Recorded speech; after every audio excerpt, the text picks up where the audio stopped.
여러분 함께 예배 드려서 너무 반갑고요.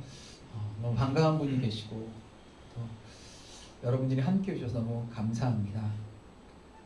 우리가 지금까지 전주가 우리가 팔복 말씀을 나누면서 이 팔복을 이대로 마치기는 아쉽다. 이대로 끝나는 것이 아니라 팔복 그 이후에 은혜가 다스리는 삶에 대한 말씀을 오늘 한번 나누고요. 다음 주 특세로 들어갈 텐데 여러분 팔복을 마무리하면서 우리들이 정리해야 할 것이 있을 것 같습니다. 여러분 그동안 우리가 팔복의 말씀을 들었는데 이 팔복 말씀이 우리들에게 정말 복일까? 여러분 복이었습니까? 너무 힘든 말씀들이었습니다. 쉽게 대답을 못하잖아요 여러분. 아멘이 나와야 되는데 하나님의 은혜가 우리를 다스리지 않는다면 팔복의 말씀은 우리들에게 복도 아니고 어쩌면 우리를 무척 힘들게 하는 일일지 모를 것 같습니다. 제가 팔복을 계속 여러분과 나누면서 했던 말이 있습니다. 이 팔복 말씀은 하나님의 다스림이 우리 가운데 임하는 것입니다. 하나님의 역사가 우리 가운데 임하는 것이다. 이렇게 말씀을 나눴습니다. 오늘 본문은요. 제가 은혜가 다스리는 삶, 이 오늘 본문에 나오는 이 세례 요한이라는 사람은요. 참 뜬금없이 팔복과 은혜와 이렇게 연결되지 않는 것 같습니다. 여러분 세례 요한 아시죠? 고개를 끄덕여 주셔야 돼요.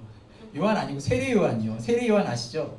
이 세례 요한은요. 성경이 많이 나오지 않습니다. 복음서 앞부분에 많이 나옵니다. 짧게 나와 있는 그의 인생의 모습 가운데서 우리들이 생각하는 복이라고 하는 것보다 어쩌면 고난에 가까운 그의 삶을 살았던 것을 보게 됩니다. 그런데 이 세례 요한의 삶을 바라보면서 하나님의 은혜가 다스리는 삶이 그에게 있었다는 것입니다. 하나님의 은혜를 그가 깨닫는 순간 세례 요한의 삶이 복되구나 라고 이야기할 수 있었다는 것입니다. 어떤 것이 세례 요한의 삶에서 은혜스러운 것이었을까?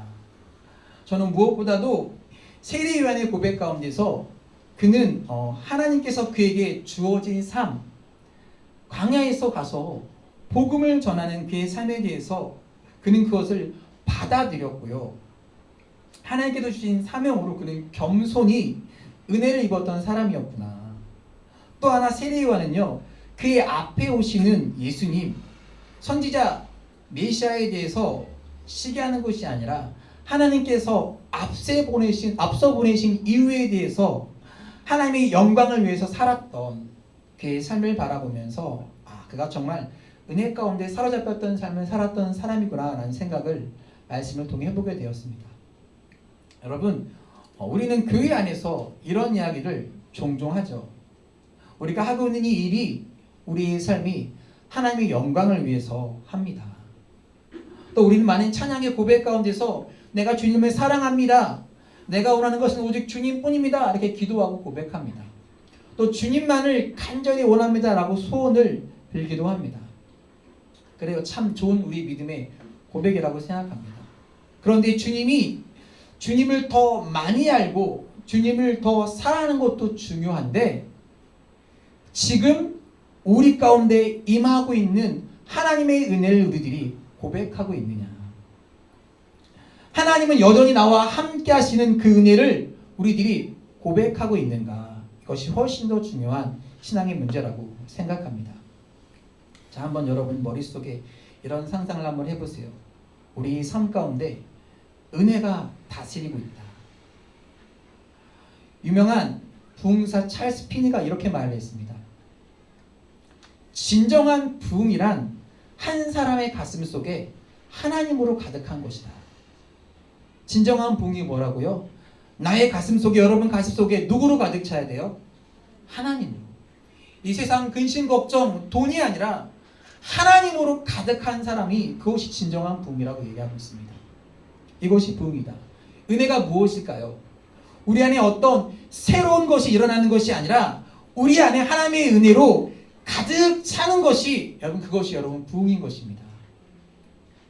여러분 안에 무엇이 가득 차 있을까요? 하나님의 은혜로 가득 찬 은혜가 있기를 주의 이름으로 축복합니다. 저는 오늘 세례요한의 이야기를 통해서 은혜에 대한 말씀을 생각하면서 생각한 것은 이슬 같은 은혜였습니다. 이슬 같은 은혜라고 하는 것이 어떤 것일까요? 이 말은 성경의 무대가 되는 팔레스타인을 조금 지역적 상황을 이해해야 더 우리에게 이해가 쉬울 것 같습니다. 팔레스타인 지역은요, 비가 잘 오지 않습니다. 비는 분명히 옵니다. 그런데 이른 비와 성경에 보니까 이른 비와 늦은 비가 있다고 이야기하고 있습니다. 근데 이 비는요, 이 땅은 물을 잘 흡수하지 못하는 토양이라서 바로 그 물을 흘려보냅니다. 비가 있어야 하고 곡식이 자라는데 여러분 비가 다 빠져나갑니다. 그런데 신기하게도 비가 오지 않는데 한여름에도 식물은 자라나고 있습니다. 비가 다 빠져버렸는데 자랄 수 있는 이유가 무엇이냐면 밤마다 이슬 같은 은혜가 그 사방을 촉촉히 내려주기 때문입니다. 눈에 보이는 비가 아니라 이슬 같은 은혜가 촉촉하게 온 사방을 적심으로 인해서 그들이 고백했던 이슬 같은 은혜가 있는 것입니다. 팔레스타인에서 곡식이 자라는 데 있어서 절대적인 것은 이슬입니다. 우리가 이렇게 생각하죠. 하나님, 내게 폭포수와 같은 은혜를 부어주세요. 우리 눈에 띄는 어떤 특별한 사건들, 기적들 내게 부어주시고 내게 이런 은혜를 부어주세요. 우리는 그런 은혜를 기대했는데, 그래서 하나님의 은혜가 내게 없다고 생각했는데, 오늘 내 삶을 돌아보니까, 내가 지나왔던 신앙의 삶과 여정을 돌아보니까 이슬 같은 은혜가 내 삶에 촉촉히 내려서 내가 하나님의 은혜를 입고 여기까지 지내왔던 것입니다.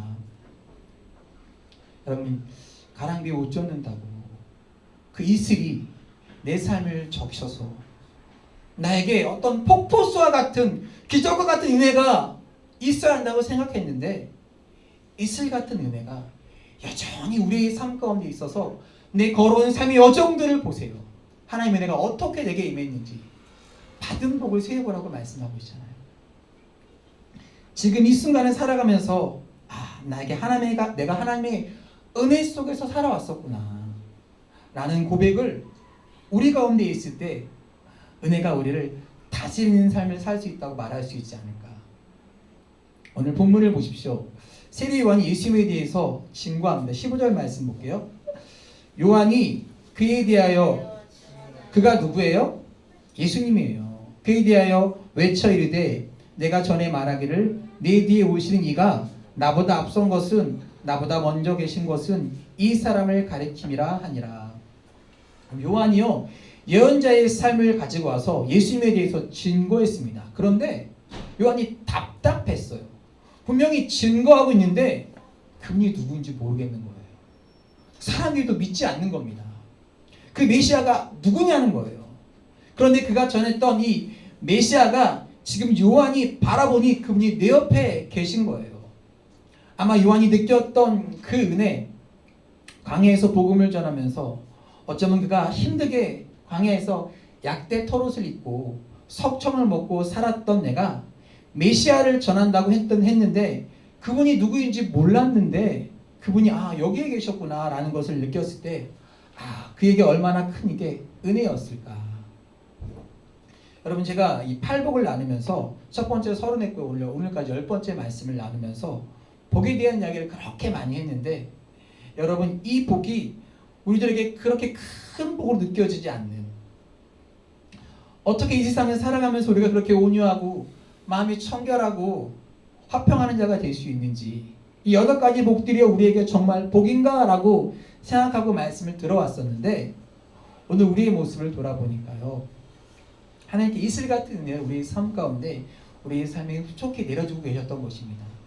하나님께서도 나의 삶에 이렇게 채우고 계셨고 내가 이렇게 복된 삶을 살아가고 있구나. 여러분, 사도 바울의 고백을 보면서 이런 생각을 했습니다. 어느 날 사도 바울에게 깨달아지는 것, 하나님의 은혜에 감격한 마음으로 표현하는 것이 있습니다. 로마서 8장 1절 2절 말씀이 그러한 느낌입니다. 한번 보겠습니다. 읽습니다. 그러므로 이제 그리스도 예수 안에 있는 자에게는 결코 정죄함이 없나니 이는 그리스도 예수 안에 있는 생명의 성령의 법이 죄와 사망의 법에서 너를 해방하였음이니라. 자, 제가 이제도 말씀을 볼 때 우리가 감정이입을 해서 그 사람에게로 들어가서 한번 말씀을 보자겠죠. 그럼 사도 바울이 되시는 거예요. 지금 사도 바울이 하나님의 복음을 전하는 사도로 그의 삶을 전적으로 하나님께 의탁하고 살았는데 그게 늘 고민이 있는 겁니다. 하나님이 나를 부르셨는데 그가 하나님의 은혜를 고백하고 살아가는 것이 그렇게 쉽지 않았던 거예요. 왜? 나에게 죄책감이 있었던 거예요. 로마서 7장에 보면 오라 나는 곤고한 자로다. 누가 나를 이 사망의 법에서 건져주랴. 사도 바울이 고백하잖아요. 그에게 어두운 구석이 있었던 겁니다. 그런데 어느 날 사도 바울이 이런 고백이 찾아온 거예요. 어느 날 내가 바라보니 예수 안에 있는 나에게 결코 정죄함이 없고 예수 안에 있는 나에게 생명의 성령의 법이 나를 해방하였구나. 이 고백을 하는 순간 그의 삶이요 은혜의 다스림이 임하기 시작한 것입니다. 내가 이렇게 죄 가운데 고민하고 고통했지만 하나님의 생명의 성령의 법이 나를 해방하였구나 라는 걸 느낄 때 하나님의 은혜가 그의 가운데 임했던 것입니다. 여러분 오늘 본문에 기가 막힌 단어가 하나 등장해요. 은혜 위에 은혜로라. 이 말이 무슨 뜻일까? 여러 성경을 보고 묵상해 봤는데 이 말을 공동 번역 성경에 보니까 은총을 받고 또 받았습니다. 또 영어 성경에는요 이 말이 무슨 말이냐면 똑같은 뜻인데 하나의 은혜가 오고 또 다른 은혜가 오는 거예요. 그 다음에 이 은혜 위에 은혜라고 하는 것은요 그 은혜가 우리에게 지속적으로 오고 있다는 것입니다. 한 번에 그친 은혜가 아니라 참 이렇게 표현하면 어떤 사람이 정말 멋지게 표현했는데 바닷가에 나가보면요 여러분 파도가 치잖아요. 다같이 바닷가 가고 싶은데 여러분 잔잔한 그 모래사장에 파도가 오잖아요. 파도가 칩니다. 파도가 오는 걸 보면 참 신기한데 파도가 치고 한 번만 칩니까? 또 치고 또 치고 또 치고 계속해서 오는 거예요. 그치지 않고 파도가 밀려오는 것입니다. 은혜 위에 은혜. 하나님께서 우리의 삶에 은혜를 베푸실 때 한 번의 은혜로 끝나는 것이 아니라 그 파도가 치고 또 치고 또 치듯이 계속해서 하나님의 은혜가 우리 가운데 물듯이 밀려오는 것입니다. 이슬 같은 은혜. 그 파도처럼 은혜 위에 은혜. 세례 요한에게 있어서 그 은혜의 충만함이 무엇이었냐면 그가 메시아를 기다리면서 광야에서 약대 털옷을 입고 그가 예수님 메시아를 전하고 있었을 때 그에게 찾아온 것이 무엇이었냐면 은혜 위에 은혜였던 것입니다. 예수님이 여기 오셔서 내가 전하는 분이 그분이 여기 있다. 그리고 그는 은혜 위에 은혜를 고백하고 있었답니다. 작년인가 언제가 터넛이라는 영화가 있었습니다. 이 영화의 주인공이요 존 데이빗 워싱턴이라는 사람이었는데 사실 이 사람보다 이 사람의 아버지가 더 유명했습니다. 그 사람의 이름은 덴젤 워싱턴이었어요. 아세요 여러분 덴젤 워싱턴? 좌측에 있는 사람이 모자 쓴 사람이 덴젤 워싱턴입니다. 이 사람은요 흑인으로서 유일하게 아카데미 주연상을 2번이나 받은 사람입니다. 옆에 있는 아들이 좀 덥숙한 사람이 아들인데 존 데이빗은 원래 미식축구 선수였습니다. 근데 아킬레스건을 다쳐서 운동을 더 이상 할 수 없게 되었고 영화배우가 되기를 결심했습니다. 근데 아버지가 누군지 숨기고 아버지 수강을 받고 싶지 않다는 거죠. 숨기고 여러 번의 오디션 끝에 영화배우 주인공으로 캐스팅됐습니다. 덴젤 워싱턴은요 아들에게 이런 말을 했다고 합니다. 노력이 성공을 보장해 주는 것은 아니다. 하지만 노력하지 않으면 성공할 수 없다는 것은 확실하다. 저는 이 말 속에서 이 덴젤 워싱턴이요 그 아들에게 너 성공해라 이 말을 하고 있는 것이 아니라 내가 노력하는 것이 귀하다. 지금 그런 이야기를 하고 있는 겁니다. 내가 가치 있는 삶을 살아가는 것, 내 삶이 의미 있는 것, 그것이 복되다. 내가 성공으로 보상받을 수도 있고 내가 성공으로 보상받지 못할 수도 있다. 그러나 너의 노력하는 그 삶이 가치가 있다. 오늘 예배를 드리는 여러분에게 저도 이런 말을 드리고 싶습니다. 우리들에게 은혜 위에 은혜, 은혜가 다스리는 삶이 무엇일까? 우리들이 무엇으로도 대체할 수 없는 우리들이 하나님의 은혜 가운데 살아가는 그 가치 있는 삶이 우리들에게 참 복되다라고 말씀드리고 싶습니다. 저에게도 그런 소원이 있어요. 설교하는 저의 모습을 바라보면서 목사님 얼굴이 참 은혜스럽습니다. 머리 빠진 거 보시지 마시고 목사님이 얼굴이 참 은혜스럽네요. 이런 말이 아닐까. 오늘 예배드리고 있는 여러분의 모습을 바라보면서 누군가 집사님 모습이 참 은혜스럽습니다. 그 표정이 은혜스럽고 그 삶이 은혜스럽고 우리가 은혜에 다스리는 가운데 있습니다 라고 하는 말을 듣는 것이 우리가 얼마나 큰 축복일까요? 제가 듣게 해드릴게요. 저와 옆사람들 인사합시다. 집사님의 모습을 바라보니 참 은혜스럽습니다. 이제 우리가 은혜 안에 사는 것을 한번 생각해 봅시다. 본문 16절과 17절 말씀 볼게요. 우리가 다 그의 충만한 데서 받으니 은혜 위에 은혜로라.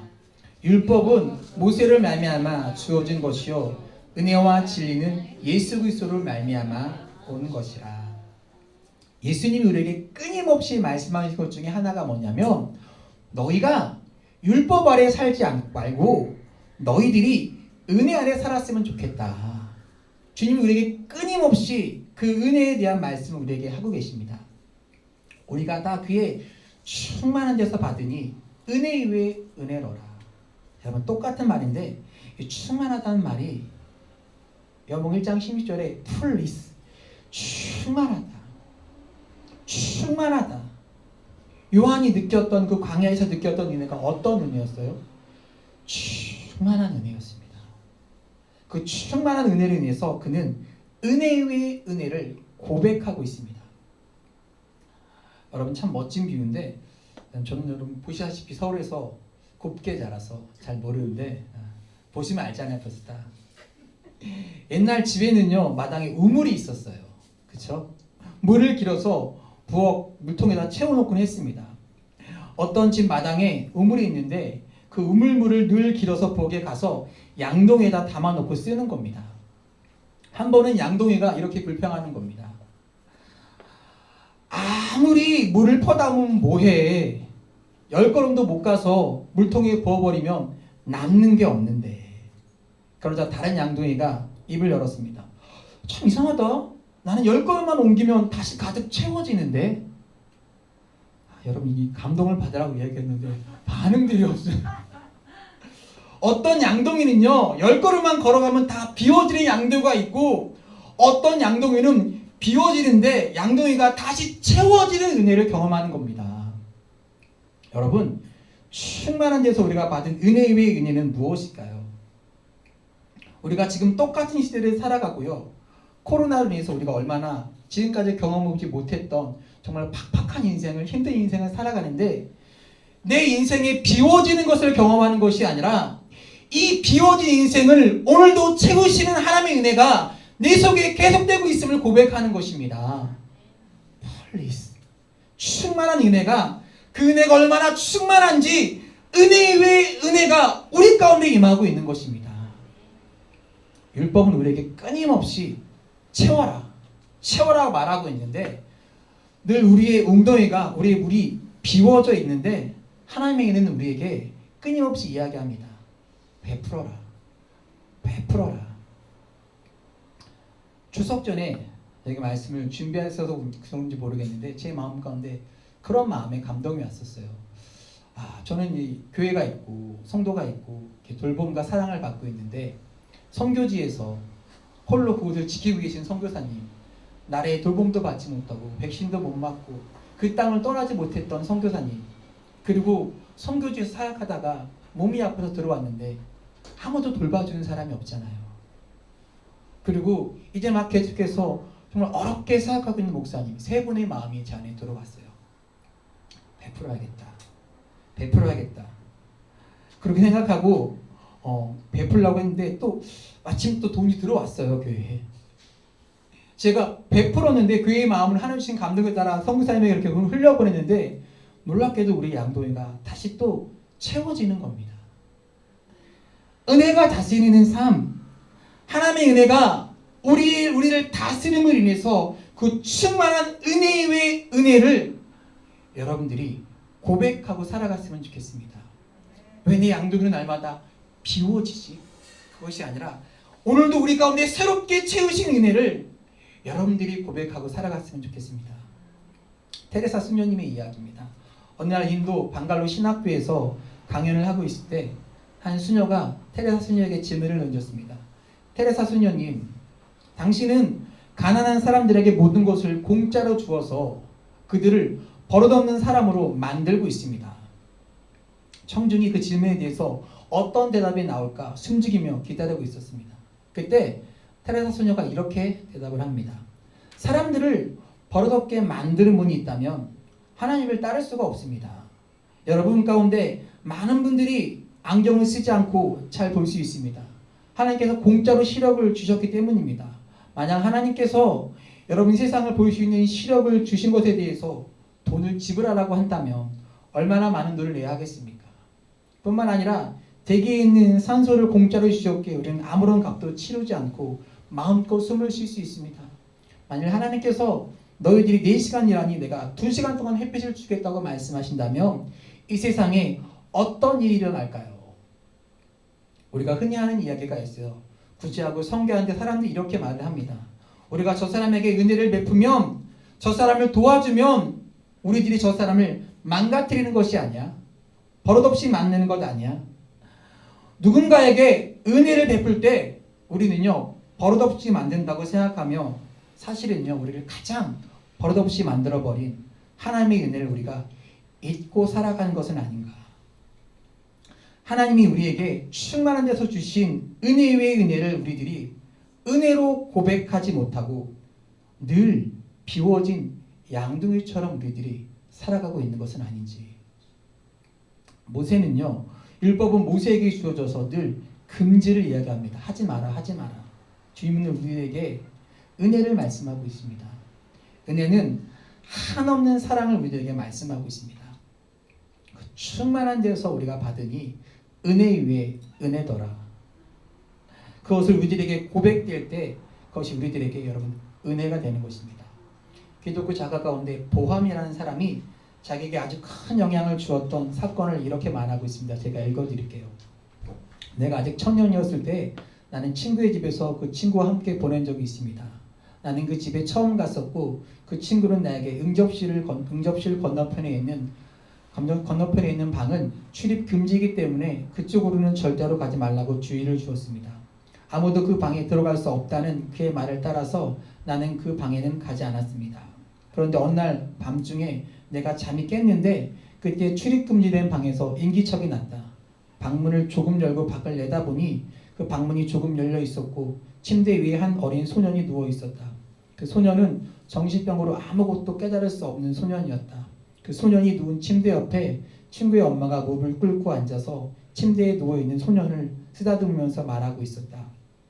나는 그때 흐느끼면서 정신 이상인 자기 아들에게 속삭이던 그 어머니의 말을 결코 잊을 수가 없다. 나는 너를 세상에 태어나게 했고 너에게 생명을 주었다. 나는 너에게 먹을 것을 주며 너의 모든 것을 사랑하고 지켜주고 있단다. 그런데 너는 나의 사랑을 알지 못하는구나. 그 어머니의 사랑의 고민은요 사랑이 없기 때문이 아니라 사랑하기 때문에 오는 고민이었습니다. 모든 것을 아낌없이 주었으나 자식은 아무것도 깨닫지 못하는 일방적인 사랑을 고민하는 그 어머니의 모습이 있었던 것입니다. 저는 오늘요 이 은혜 위의 은혜, 하나님의 사랑을 생각하면서 하나님의 고민도 여기 있지 않을까? 우리에게 부으시는 은혜와 사랑을 우리들이 깨닫지 못하고 거부하는 것에 대한 하나님의 아픔과 고민이 여기에 있지 않을까? 세례 요한은요 은혜의 은혜를 고백했을 때 이분이 예수 그리스도시요 내가 전하고 여러분들이 말하고 싶었던 그분이 예수 그리스도시요 그분이 여기 계십니다 라고 말할 때 내 삶에 은혜 위의 은혜를 고백했던 것처럼 오늘 우리 성도들이 예배를 드리고 주님 우리를 위해 십자가 지신 그 주님이 지금 내 옆에 함께하고 계시며 이것을 현존하고 계시며 내 삶을 붙잡아주고 계심을 내가 이렇게 깨닫게 되었으니 이것이 은혜의 은혜임을 고백합니다. 그때에 여러분 우리의 삶 가운데 은혜의 다스림이 임하고 있는 것은 아닐까. 오늘 말씀의 결론을 맺으려고 합니다. 우리가 은혜 위 은혜를 고백하고 은혜의 다스림을 이야기하는데 아직 앉으셔야 될 것 같아요, 소집사님. 우리가 은혜 가운데 살지 못하면요, 우리는 이 세상에서 참 무기력하게 살아갈 수밖에 없습니다. 아니, 우리가 은혜를 알아야 은혜 위의 은혜를 고백하며 우리가 이 세상 속에서 힘있게, 활력있게 힘을 얻고 살아갈 수 있는 것입니다. 하나님의 은혜를 누리고 하나님의 은혜를 고백하고 은혜 위의 은혜를 이야기하는 것은요, 우리에게 너무나 신비로운 이야기인 것입니다. 몇 년 전에 교단에서 늘 개척교회 사모님들을 모시고 집회를 갔습니다. 갔던 그 강사님의 이야기가 있었는데, 한 그룹의 사모님들이요 나와서 자기 조를 소개하는 겁니다. 조의 이름도 짓고 막 자기 조를 소개할 때였는데, 이 조의 이름이 굉장히 독특했습니다. 조의 이름이 캔디예요. 캔디. 이 먹는 캔디가 아니에요. 여러분 이거 아실래나? 캔디 많아? 은지자매는 아실래나 이거? 강중집사는 모르고 빙그라스 아세요? 캔디. 예. 외로워도 슬퍼도 나는 안으로 참고 참지 울긴 왜 맞나요? 이게 이 캔디예요. 이 캔디. 이 사람들이요, 이 사모님들이 외로워도 슬퍼도 나는 안으로 그랬더니 한 사람이 왜? 그렇게 하니까 다 같이 대답하기를 예수님 때문에. 외로워도 슬퍼도 나는 안으로 예수님 때문에. 그리고 영성훈련에서 어느 한 분이 이런 고백을 합니다. 목사님 딸로 자라면서 늘 개척교회에서 어렵게 목회하는 부모님을 바라보면서 자신이 너무 불행하다고 생각했습니다. 그리고 이 사모님은 결심했어요. 나는 절대로 사모는 안 될 거야. 절대 안 될 거야. 25살이 되어서 처음으로 연애를 하는데 사귀는 남자가 다행히도 일반 대학을 다니고 있었습니다. 직장도 일반 직장으로 다니는 사람과 결혼하고 행복하게 살고 있었습니다. 그런데 일반 대학을 잘 다니는 직장인 남편이 잘 다니던 직장을 그만두고 불현듯 신학을 하겠다는 겁니다. 그리고 자신의 부모님, 목회자인 부모님과 이미 다 합의가 하고 끝내놨어요. 문제는 사모님이 자기 자신에게 달려있는 거예요. 다 동의를 했습니다. 근데 이 딸만 동의 안 하고 있는 거예요. 어느 날 어머니가 자신에게 와서 나 앞으로 어떻게 할 거야 물었을 때, 엄마는 왜 나에게도 십자가를 지라고 해? 그때 사모님이었던 엄마의 대답이 참 의외였습니다. 딸아, 엄마는 한 번도 사모로 살면서 십자가라고 생각해 본 적이 없단다. 엄마는 예수님의 사랑 때문에 늘 행복했었단다. 이 말 한마디가 딸의 삶을 바꾸어 놓았습니다. 생활이 어렵다고 엄마가 불행하지 않았는데 나는 왜 엄마가 불행하다고 생각했을까? 엄마는 늘 은혜 가운데 살고 있었는데 나는 왜 그 은혜를 누리지 못하고 살았을까? 여러분, 우리가 은혜를 받는 것과 은혜를 누리고 사는 것은 다르다는 말입니다. 저도요, 은혜를 받고 목회하며 여기까지 왔는데 하나님이 나를 사랑하신다고 생각하고 있었습니다. 그렇죠.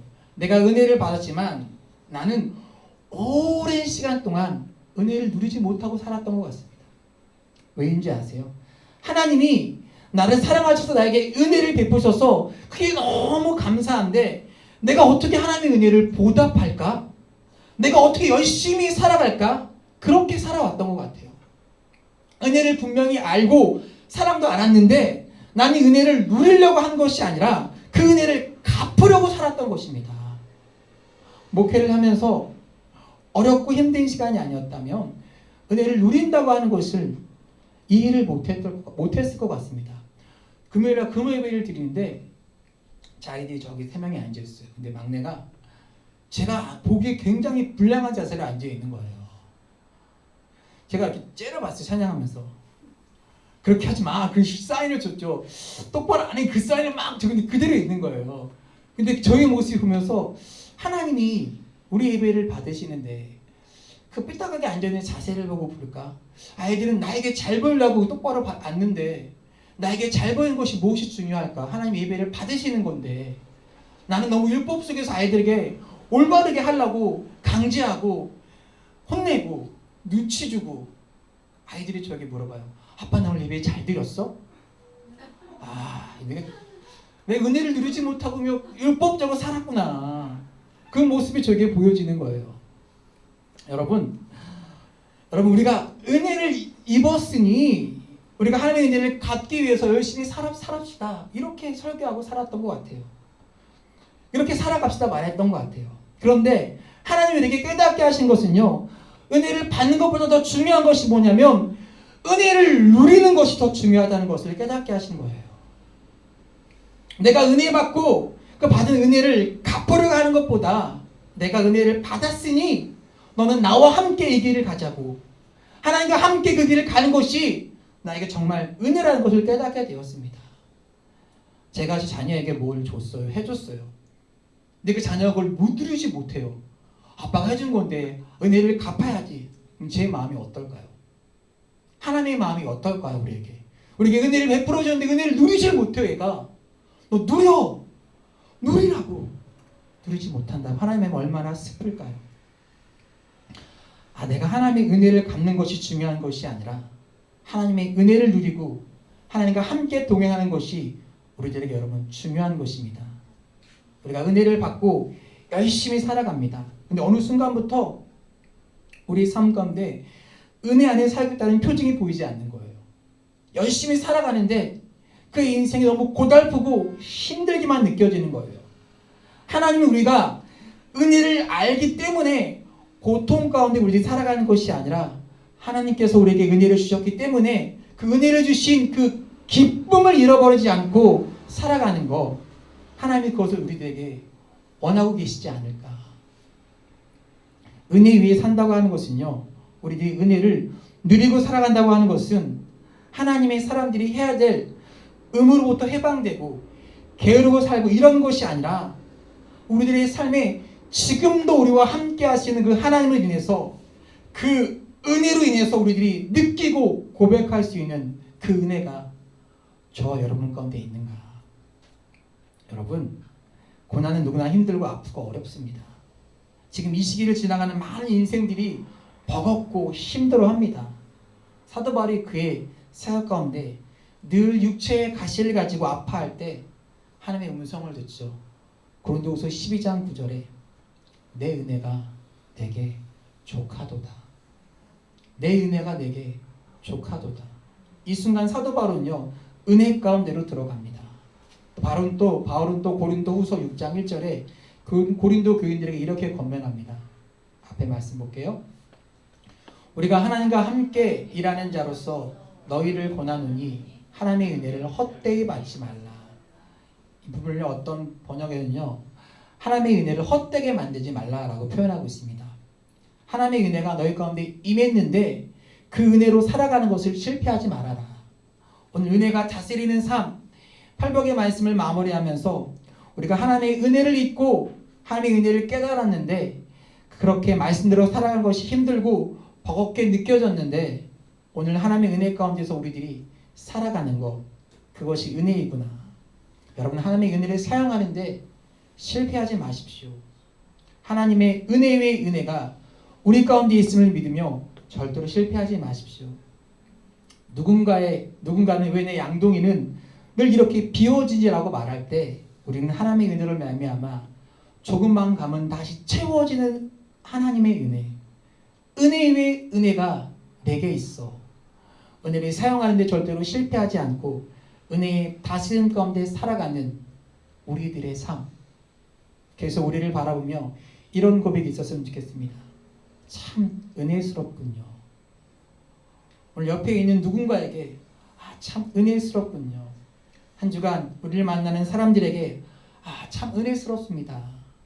그 은혜의 고백이 여러분의 삶 가운데 함께 하실 길을 주의 이름으로 간절히 축원합니다.